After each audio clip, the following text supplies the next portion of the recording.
Brigandine, The Legend of Runersia is Happynet Corp's newest game on Switch. The strategic kingdom-building turn-based RPG is a fully fledged remake of the 1998 Brigandine Legend of Runersia on the PS1, remaining faithful to the original in many ways while making sweeping improvement in others to better depict its multiple kingdom political intrigue narrative story and go for some war sim mechanics. Right out of the gate, this has to be said. This is a game where you'll probably want to take everything in stride and do your best to not feel overwhelmed. There's enough names, places, mechanics, and references to fulfill you for a lifetime, so be ready to read some tutorials as the game slowly opens up. The story is rather simple when compared to the in-depth gameplay. You're living on a mana-rich continent and there are several kingdoms fighting to possess it however they can. Whomever controls the mana controls the world itself. Deciding on the difficulty sets a few parameters you may want to know going in. Easy is basically a limitless run until the end where you can take your time with every decision you make. Normal and hard, however, have a time, campaign length, and AI modifications to really push your decision making.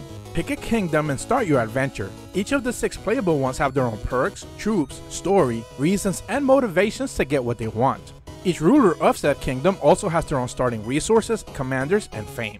Just about everything has an intricate set of systems for you to micromanage, so be it for the troops or the kingdom itself. And all of the decisions that you make have some sort of consequence tied to it to divert the story into its branching paths. Expanding one way from your empire may leave you weakened in another, since there's never enough resources. Dominating enemies in one front may cause the losing kingdom to reciprocate in ways you couldn't possibly predict.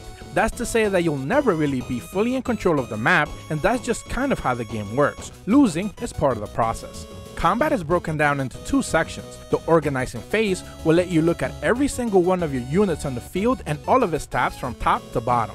Levels are just a guiding marker, where damage, speed, accuracy, evasion, terrain, combat power, and so many other factors come into play when deciding a potential outcome.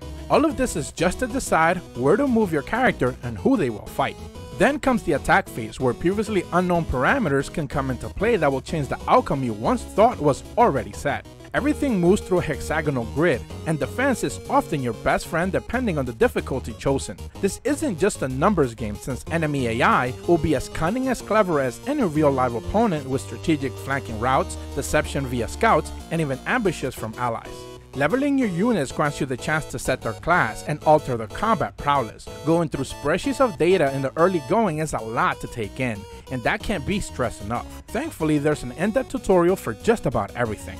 Replayability is at an all-time high with 6 kingdoms to choose from, and each having their very own story to fully experience and troops to recruit, with the added alternative chapter after you finish the game once. Brigandine, The Legend of Runersia is easily the most in-depth strategy RPG on the Switch, with so many levels of immersion and number crunching. However, the level of entry is certainly a high one for only a select fanbase to truly enjoy.